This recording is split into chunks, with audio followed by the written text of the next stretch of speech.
Uh, there we go. Okay, so welcome to the Introduction to AIM webinar, where I'm going to spend the next 45 minutes or so just talking about AIM and how it got started, and just a lot of information in general about what the methodology offers.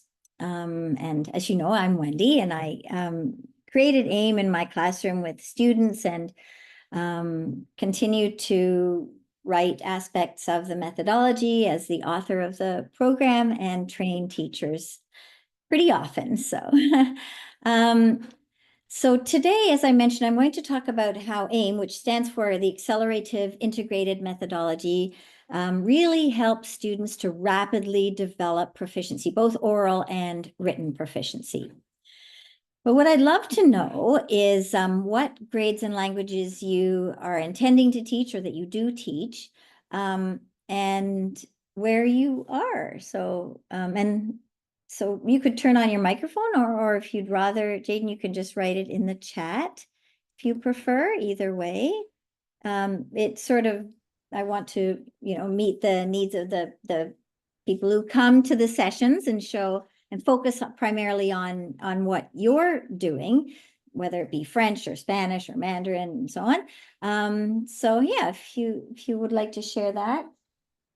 Yeah, sure. I'm in Winnipeg and I teach French, but I Mhm. also speak Spanish, so I would be curious about, in the future, maybe applying it there. Oh, okay, great. Well, so I'll show some samples of the Spanish and French then for you.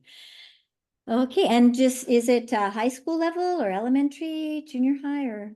My current position, I teach kindergarten to grade 4. Oh, nice, nice. Okay. Okay, so AIM began as a result of, well, I began my teaching career as an immersion teacher, primary grades. And then I ended up going to teach at a school to teach core French, or FSL, which is 30 minutes a day, every day in Toronto. And I wanted to do that because that's the way I had learned, and I really just loved the variety that the core French position offered. So I was very excited to do this as a result. And as soon as I started to teach, I had kindergarten, junior kindergarten, so age 4 right through to grade 5. And I thought, oh, the grade 5s are going to be great. 7 years, every day of French, 30 minutes a day. They'll surely be really great in French, because I learned French through high school pretty quickly. And I could not believe it that after 7 years of language instruction, the grade 5s were not able to speak in French, could not understand when I spoke to them in French. They couldn't read, they couldn't write a sentence, much less a story. And I was just shocked because, as I mentioned, I learned French pretty well and pretty quickly through high school. But then subsequently, I spoke to various researchers and did some study myself on core French programs in Canada.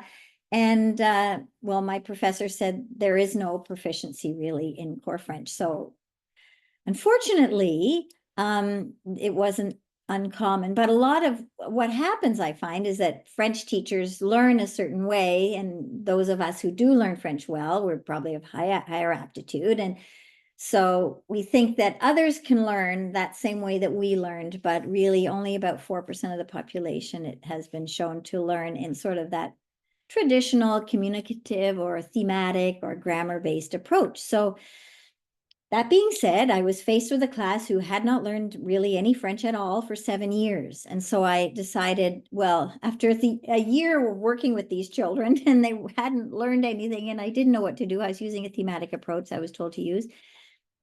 I just decided I have to do something. So I developed this methodology, and it is indeed accelerative. It's integrated as I tie in, well, actually, I teach AIM through other subject areas. So my subject area is literacy and the arts. So it's theater, choreography, and singing.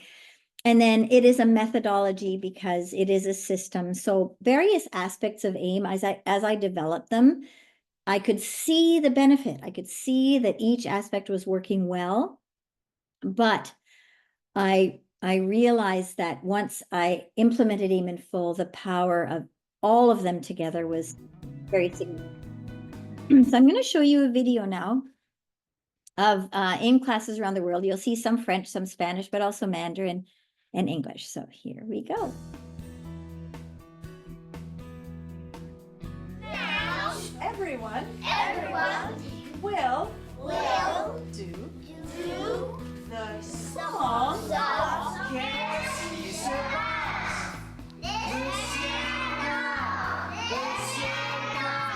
Non, ta grand-mère. Parce que c'est la grand-mère de Chaperon Rouge et la mère par Chaperon Rouge. Alors c'est ta grand-mère.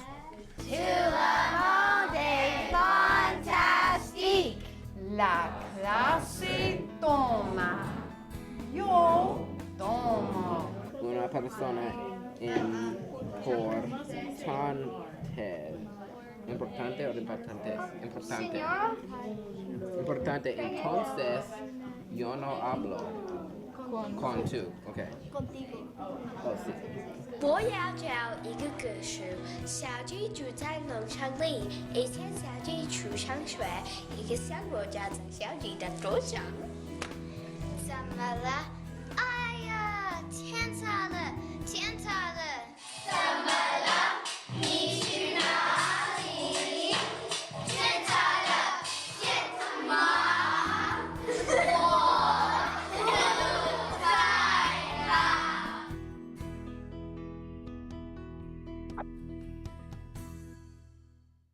Okay, so that just gives you a little idea of aspects of AIM. Certainly every aspect of AIM is not contained in those videos, but I'm going to go over a lot of the major aspects today. So the goal of AIM, as you can tell, has always been and continues to be the development of authentic proficiency and as fast as possible, just because the faster, especially the older students, the faster they can learn, the more value they see in the language program.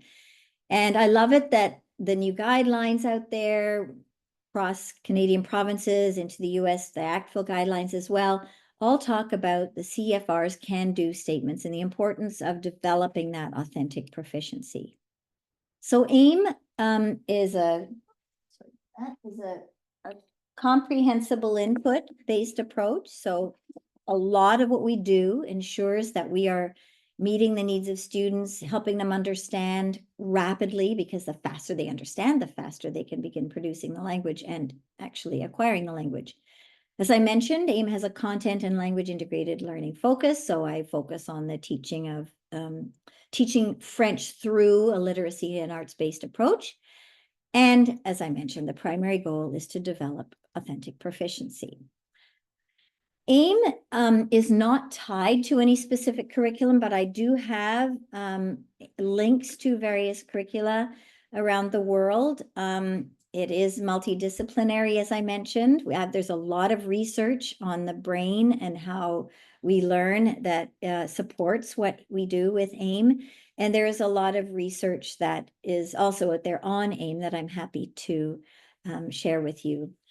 Every curriculum guideline that I've aligned AIM with, our students meet and generally exceed the expectations of those guidelines. So AIM is used in many schools all over the world, primarily in Canada, the United States, Australia, and New Zealand, and the Netherlands, and to a lesser degree in other countries as well. Let's see. Now, I'll just go over this slide here that talks a little bit more in detail about where AIM is used. So AIM started it was an independent school where I began to implement AIM. And now AIM is used in a lot of schools in Australia and the Netherlands, as I mentioned. And in the Netherlands, because so many schools were using it, parents were kind of pushing for research to be done on the methodology. So I'm glad that in the past few years, there was a long-term study done on AIM students, and it showed that AIM classes outperform students in the other most popular programs in that country in all language skills. And that research paper was voted the best research paper of the year in the Journal of European Second Language Acquisition. So that's a a very prestigious journal. And we're really happy that Audrey Roos-Malpat, who did the research, got that recognition. And AIM, you know, has been used in the United States and many different states as well. Okay, so these are the key components. And I'm not sure, Jaden, if you've used AIM or if you've seen AIM at all in action, if you know much about it at all, but probably you saw in that video that the kids are speaking a lot, that the teacher is gesturing. You saw a play, you saw that, yeah, so that there's a lot of movement as well with rhythm and rhyme and music. So I'll just go over those key components of the methodology that make it a comprehensible input and make it a CLIL approach as well. So the gesture approach is a unique strategy that probably when you walk into an AIM classroom, that's the thing you're going to see as significantly different from other classes. We use gestures to ensure that the students are understanding. So this is the comprehensible input component. So instead of just saying bonjour tout le monde, viens ici, those are arbitrary sounds that mean nothing to someone, you know, who doesn't understand the language. But if we attach it with a gesture, bonjour tout le monde, viens ici. And now they're understanding a lot better, if not perfectly, what you're saying, what those arbitrary sounds mean. But the gesture approach not only allows us to provide comprehensible input, it also allows us to ensure that students are practicing oral language production long before they are even able to communicate independently. So the gestures allow the teacher to guide the students through production of sentences, correct syntax, even grammar, like il est content, mais elle est contente. So that gender gesture, elle, signals an additional sound attached to an adjective. Infinitive forms, for example, il marche et elle va marcher. So we've got the R ending on all infinitive forms, whether it's IR, OIR, OIRE, IRE, RE, and ER. So that signals the infinitive form. So we have various aspects, and we have the past tense forms gestured as well. So grammar is embedded in the gestures as well. So the students are visualizing, kinesthetically embedding, and saying and hearing simultaneously the word meaning association. And when this happens, the information is embedded in different parts of the brain. And this is why AIM students, after an entire summer, will come back in September, and it will be like yesterday was the last day of June, last day of classes. So it really sticks. This is why the recall is so easy with AIM. One of the reasons, one of them, an important one. Now, what are the words that we gesture? Well, I documented when I started to develop AIM, I documented what words the students really needed to know. It wasn't lists of thematic nouns. It was actually high frequency words. And a lot of those have very important verbs that one would consider difficult to conjugate. So the way I make sure that the learning of verbs is easy, I regularize the stem, just the way first language speakers do. So instead of using nous and vous, I will stick with on and tout le monde and la classe so that we can stick with that regularized stem. On veut, tout le monde doit, la classe peut. So all those verbs change stem and ending, which is difficult for a student at the very beginning, especially if we're teaching, as I have, many children in the primary or elementary grades. They just don't have the cognitive ability to think about conjugating verbs and changing those forms. So we stick with that regularized stem, and it gives an easy entry into the use of the language. Bear down language is filled with verbs. There's a huge focus on verbs, which in my opinion, is essential to the development of language proficiency. And of course, we teach lots of nouns, we teach lots of question words, a lot of linking words like and mais and alors, and so on.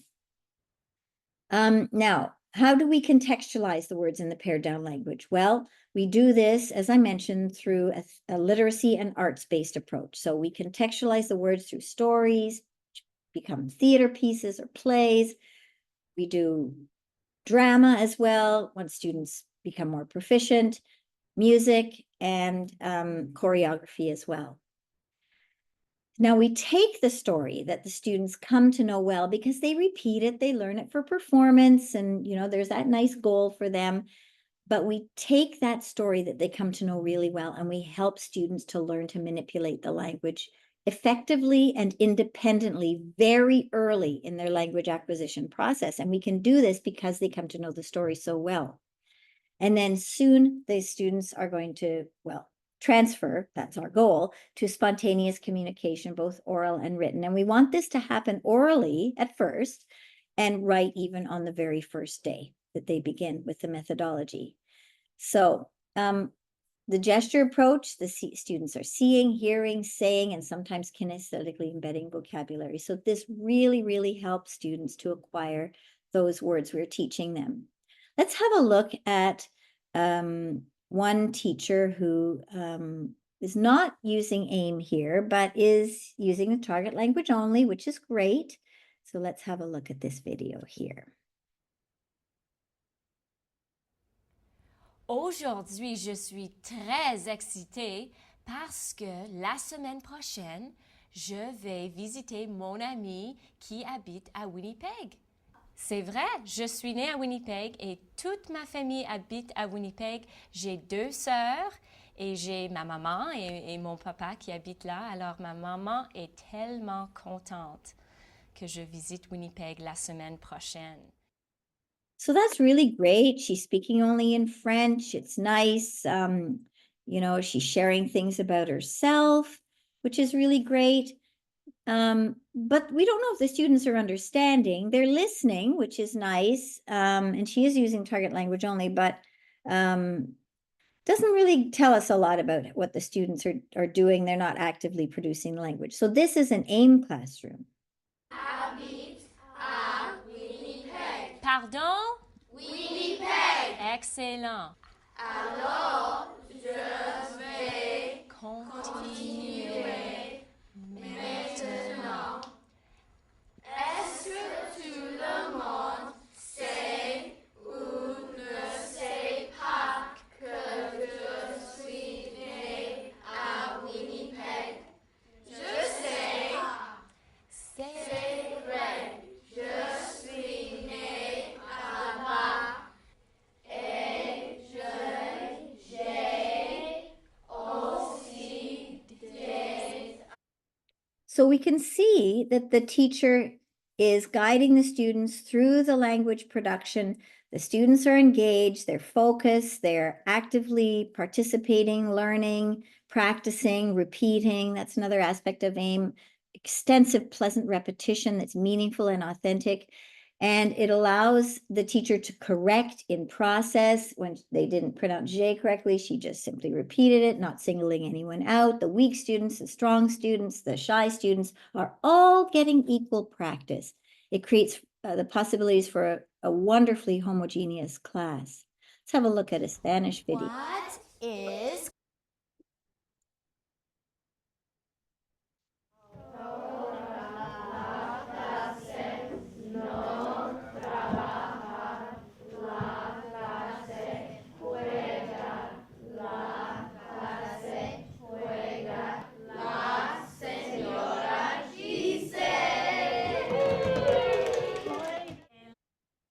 Okay, so the gestures are very similar across the languages. The methodology is identical across the languages.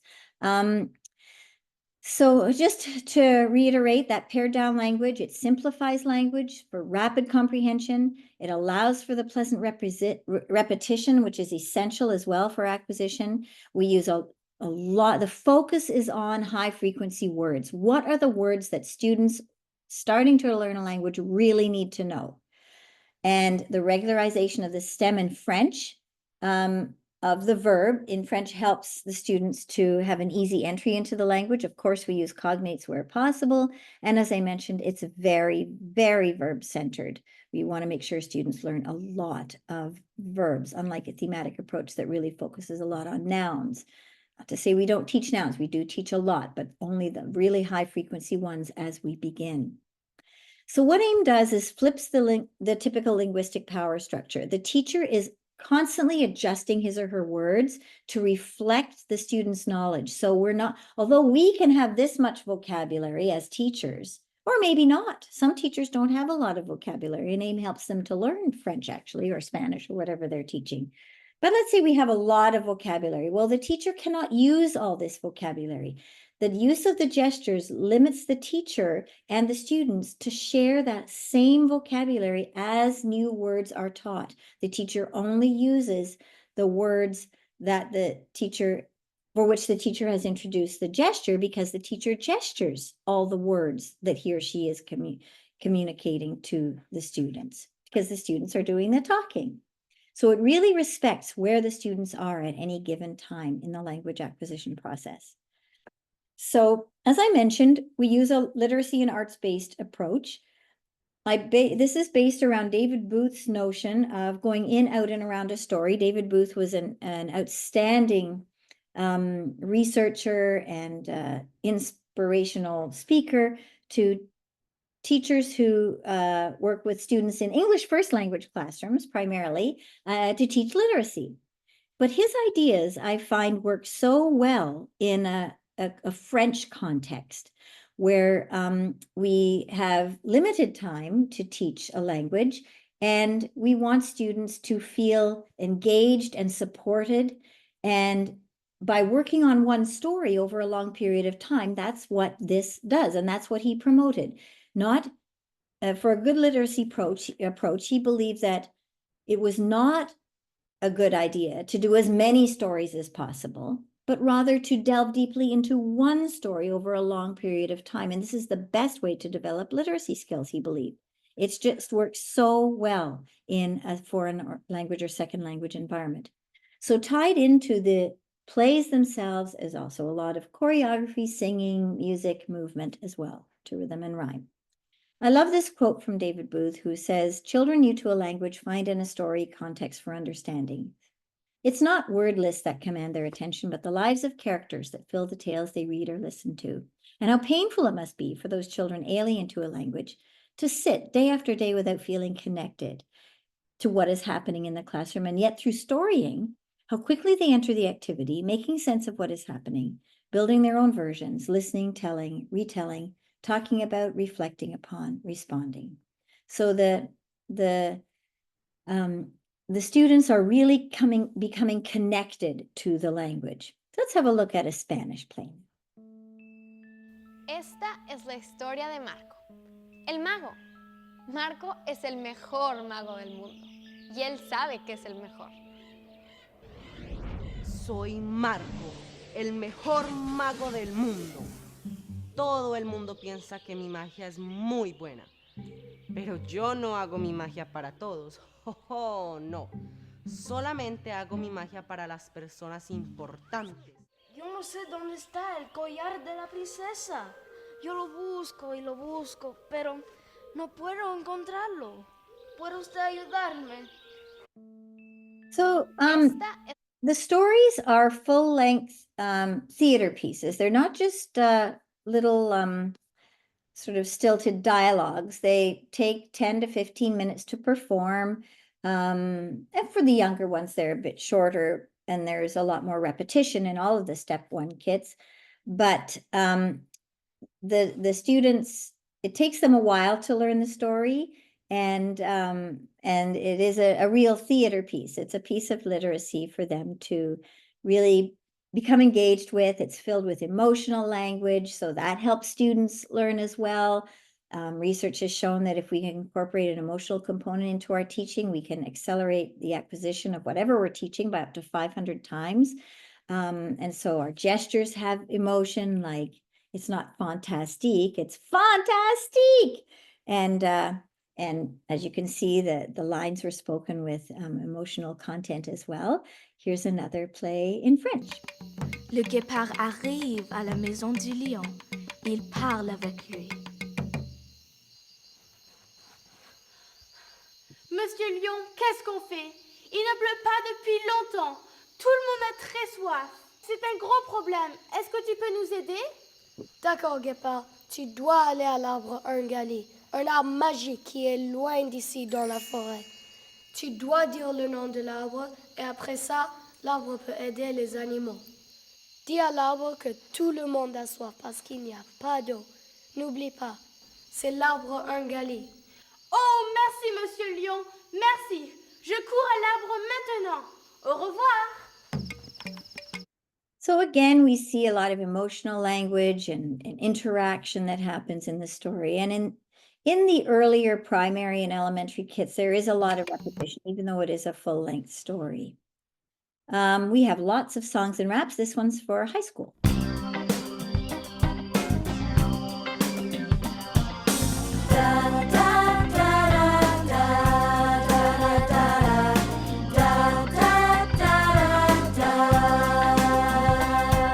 La classe commence et tout le monde est prêt. On doit parler seulement en français. Mais si quelqu'un parle en anglais, cette personne n'a pas de carte et ça c'est vrai.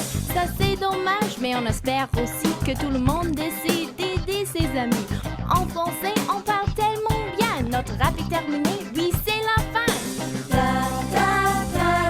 So that's called our entry rap. We have various versions of everything for the different age levels, entry points. So the primary entry rap or song is very different from the elementary one, which is again different from the high school one, but they all convey the same message because it is the same methodology, that we're here to help each other, that we're committing to using the target language only at the beginning of class, and so on. Now every story also has a choreographed dance, especially for the primary and elementary grades. So here we go with Louis la Grenouille.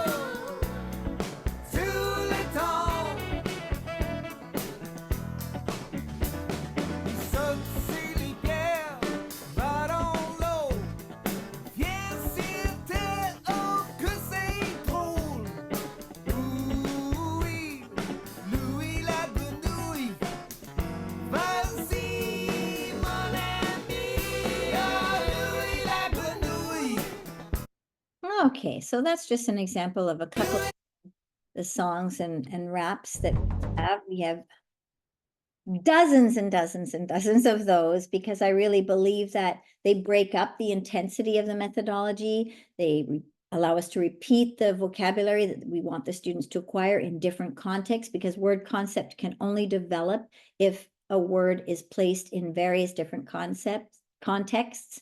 Also, the rhythm and rhyme aspect is also beneficial. All language teachers know that, how important it is to include that for engagement purposes, and also for acquisition purposes. So we take our story and associated song, and then we help students, because they've come to know this story so well, to be able to manipulate it into the words in the story and the context and the setting and the characters and their actions.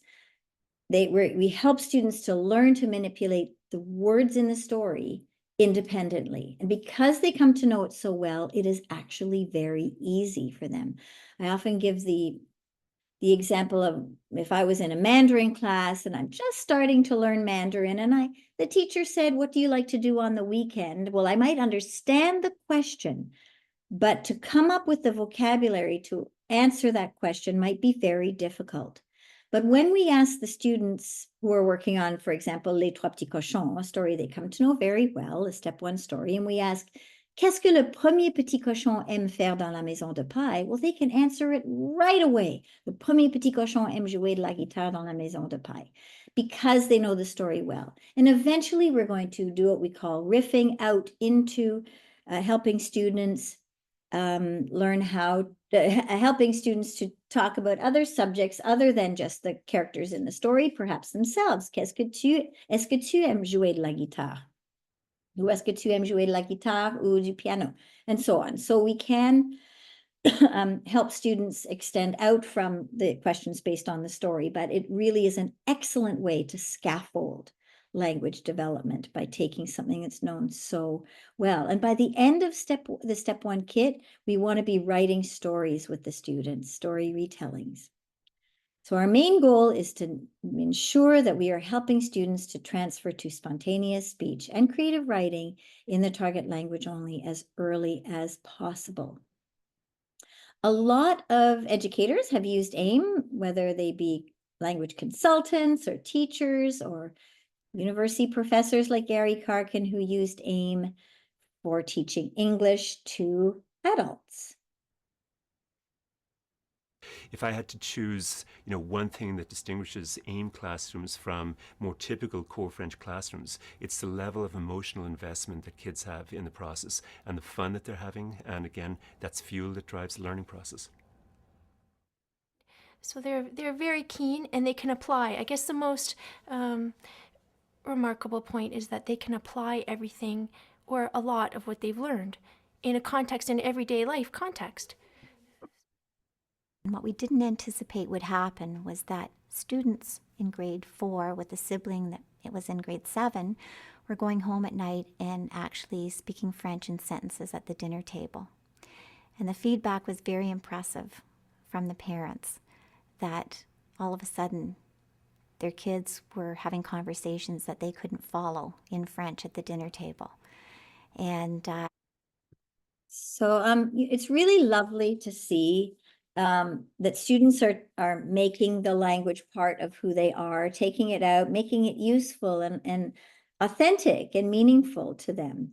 I do see this in my classes as well. Let's have a look at this video of students in grade 8 in Ontario. They were at the end of their second step kit. And we just walked into a classroom and said, just talk about anything. Because some of the concerns about AIM is because we're working on this one story that students will only be able to talk about pigs and pigs' houses or, whatever the story might be. But in fact, that is not the case. We are teaching students to use high frequency words authentically in meaningful interactions and making sure that they're able to apply that language that they learn in any context at all. So we'll have a look at this video. Engali est très fantastique. Oui. Tu es toute seule maintenant. Et tout le monde avec Melissa. Oui, j'ai oublié son nom. J'aime qu'il y ait peu de méchants deux. Est-ce que tu peux chanter ça maintenant? Ça va bien, je chante. Et toi? Très bien. Oh, oui? Est-ce que tu peux chanter maintenant? Non. Parce que tu es très... oui.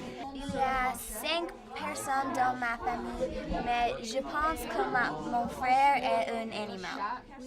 So, at least she's complaining about her brother in French. So in the first segment, we saw the student trying to get the person opposite him to sing, which he didn't want to do for the camera, of course. And he was searching for the word, I think he was looking probably for the word embarrassé. Students in an AIM classroom know that they must use circumlocution in order to express what they need to say. They don't revert to English. They have to find a different way to say what they need to say using the words they know. So what was really nice to see was the girl next to him offered him the word peur, which is a word that they learn early with AIM. And in the story, Qui a peur du méchant loup, in Les Trois Petits Cochons. So it was nice that she did that. It really shows an element of the methodology, which is the cooperative learning approach where we all are here to help each other. So this is, at the end of every kit, we want students to do a retelling. And I mentioned circumlocution in the last slide, because it is a very important skill for new learners to a language. They might have this much language in our vocabulary in their own language, and then this much language in their new language, in this much vocabulary. So, but they have to learn to use this vocabulary, excuse me, in order to communicate what they need to say. So story retelling is what students are asked to do at the end of every kid, and they film themselves with a phone at home or school or wherever you would like them to do it on their own. And they have to retell the whole story that we've been working on in their own words without repeating any sentence from the original story exactly as it appears. And we also, from a literacy perspective, encourage students to understand how to create even a more detailed and embellished story. So you will see this student here retelling Marco el Mago, and if you, I know you just saw the beginning of it briefly, but you'll see how she embellishes it and talks about what the character looks like and what he's like. So here we go. Esta es la historia de Marco el Mago. Marco es muy orgulloso y piensa que él es el mejor mago del mundo. Marco no es una buena persona porque él no ayuda a las personas no importantes, solamente las personas importantes. Marco lleva una ropa larga y azul con estrellas y lunas amarillas. Marco tiene un sombrero grande y azul. Marco es muy alto y yo pienso que Marco es delgado porque él no come mucho en la historia. Marco tiene ojos y pelo castaño. Un día Marco encuentra el viejo. El viejo es viejo y pequeño. Él tiene ojos y ojo y pelo castaños. Okay, so the story retelling is very long. The students speak, and this is another benefit to it. Often students don't get the opportunity to engage in sustained speech, which is what this is, talking like I'm doing here for 10, 15 minutes at a time. Even students in immersion classes don't often get this opportunity. So it is a very good practice for the students. All right, so this is what students are doing in an AIM classroom when the teacher is not in front of the whole class gesturing. They work with each other, they develop their oral language skills in tandem with their written as they are writing. There's not a silent moment in an AIM classroom. Oui. Il n'y a pas de mettre en salle et déchirer. Est-ce que ça, c'est la même histoire, mais dans les mots différents? Oh oui. Dans les mots différents? Qu'est-ce qu'on peut Mais faire? est-ce que tu fais en partenaire ou Saute. Beaucoup. Est-ce que tu fais Et très pauvre. Est-ce que tu fais ça? Est-ce que c'est sans? Non, ça c'est juste une maison. Et tu fais ça? Lui commence à marcher dans la forêt. Il espère trouver une amie dans la forêt. Elle a demandé En train de... Oh, excellent. En train de... En 3 mots. En train de... Après, il a triché avec un accent aigu. Okay, we'll stop there. We provide a lot of opportunities for students to write in AIM, as well as to, of course, develop their oral language proficiency. There are students who are even writing in Japanese after a short while with AIM, which to me is quite amazing. They don't write very long stories, but certainly that's quite an accomplishment to be writing with a different script, even after just a little bit of time in the methodology. So AIM is successful in development of all language skills. Although I believe that one of the more difficult skills is oral language proficiency. AIM does this very well, but because AIM is so good at developing oral language skills, when we're looking at a category 1 language like French, English to French or English to Spanish, the transfer is really immediate. It's very, very easy for the students because we share the same alphabet, the same sounds. So this is one of my students' story retellings. Grade 1 student, it was her first year of French, 30 minutes a day after 80 hours of instruction. She wrote a retelling of Le Chat et la Lune, not repeating any sentence from the original story. It's very basic, but still it is in her own words, this story, and she was very proud of it, as she should be.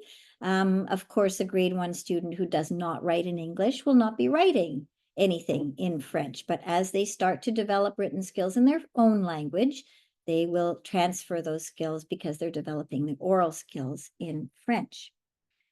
Up to grade 11 now and over to Spanish, it's exactly the same process. The students retell the story in their own words. But in this case, of course, with grade 11, we see a lot longer story, a lot more accurate story, a lot longer sentences with more details, and so on. So we're certainly going to expect more of a grade 11 student who's developed a lot of literacy skills in his or her first language. Back down to grade 7, again, first year of French. Still much longer than our grade 1 student there a little while ago. And again, writing this story in her own words without repeating a sentence from that's found as it is found in the original text. So after students do a story retelling, they next work on the story extension. So the next literacy activity is writing Qu'est-ce qui se passe après? Or Que pasa después? What happens next? Story ends at an unresolved point, like Les Trois Petits Cochons. The wolf falls in the soup, runs out, but he's still hungry. So what's he going to do? So my grade 1 students wrote this story. Of course, they are emergent writers often at the grade 1 level, so I'll read this for you. Après que le loup sort de Les Trois Petits Cochons, il va à la maison et dort, et se réveille, et marche à la place, et court et marche. Monsieur Loup est très fou et content. Et le loup frappe à la porte de la fille amie. Il dit à son ami, « Est-ce que tu veux danser avec moi? » « Oui, je veux, je aime toi. » L'ami dit, « Est-ce que tu veux aller à ma maison? » Le loup dit, « Oui, oui, je veux. Le cochon est ici, dit le loup. » So now they're afraid of le cochon. « J'ai peur de la fille amie. Cours à sa maison. Oui, je veux aller à ma maison. Est-ce que tu veux aller à ma maison? Oui, je veux aller à ta maison, dit le loup. Je veux faire une fête, dit la fille amie. Le loup dit, oui, oui, oui, oui, oui, oui, je veux. Est-ce que tu veux manger avec moi, dit le loup. Oui, oui, oui, oui, dit la fille amie. Je veux, je veux, je veux. Lots of repetition in there as we see in the stories, the AIM stories. And so they go on. I love the ça c'est délicieux here. That's cute. So a nice little story for grade 1 students, core French, 30 minutes a day. Now, as students move up through the years with AIM, and so this is the second year with AIM at the grade 8 level, we offer the opportunity to read outside of the story, stories that are fairly simple, either from the AIM Reader series or other, and then encourage students to do a story retelling of that story because they've come to know it well. This is another variation on Qu'est-ce qui se passe après? It's Qu'est-ce qui se passe avant? So this teacher from Missouri, second year of AIM, grade 8 student, were asked to write what happens before the story. So this story is Veux-tu danser, the step 2 kit for high school. And the student wrote what happened leading up to the story for the kit rather than Qu'est-ce qui se passe après? And she wrote with her partner a 1,000-word story. Okay, let's see what time it is here. I think that we're coming close to the end of the session, so I think I won't show you that one.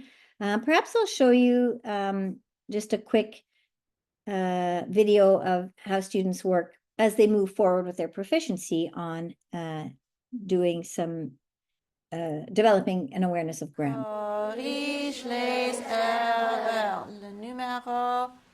Tout le monde lit avec madame. 1, 2, 3. Est-ce que tu peux chanter avec il? Qui voit une faute dans la phrase numéro 1? Oui. Chante doit être chanté parce que après peu, c'est l'infinitif. D'accord. Tout le monde, on va répéter la règle. Et c'est la règle numéro 1. Tout le monde va faire. Après à comment, pour ou de, doit, aime, veut et aussi peut. C'est mon va, où je vais, c'est l'infinitif qu'on doit utiliser. Fantastic. So as we move forward with the methodology, we introduce our inductive approach to the teaching of grammar. Well, we actually introduce it right from the very beginning, but the first step happens as we just begin. And then eventually we end up with the third step which was, as you could see, the wrap that identifies and pattern that shows how students, the patterning of the language, where these are all the words that identify the infinitive form. Okay, so if you're interested in implementing AIM, and Jaden, I know that I was in touch with you and I cannot remember what we talked about. I think, are you joining us at a workshop coming up? I think you were considering it, but in any case, we have AIM resources to support teachers. So our resources come in a kit. We have a program guide that gives an overview of the methodology with links to curriculum guidelines and so on. Teacher's guide, which has scripted lessons from 1 to 85 throughout the entire kit. It guides you from start to finish, from entry routine to the teacher or whole class activities, to the student activities, which is what we call partner group activities, and then the leaving routine. And every single day it's laid out completely for you with scripts for every single activity in that teacher's guide. So this is an example of that 85 lesson plan, really fully described for you in every way with the detailed scripts, as I mentioned, of how to introduce every single word and contextualize it, and then repeat it, bring it forward as you move into the different activities, how to model all of the activities in the partner group activities book as well. And the partner group activities themselves are found in that book. We have big books for the little ones, and then everyone gets a projectable big book in our portal that you can project onto your whiteboard. Many different posters and image cards, many of which that are projectable onto the portal, onto your whiteboard. Others are hard copy as well. Assessment activities, books that give you the opportunity, if you feel the need for discrete assessments, they are there. Some of them are DELF-like tests that test sort of the A1, A2, and B1 level, which we can't officially name those levels, but we call them level 1, 2, and 3. And our portal, which is the platform in which all of our digital resources are housed. And so you can access all of the songs, the raps, the dances, the play acted, the play gestured, all of the gestures, the story read aloud with highlighted text, the projectable posters with the audio of the songs, and you get logins for your students on it as well. As I mentioned, we do have correlations with ministry guidelines. We have a series of different levels for our AIM training.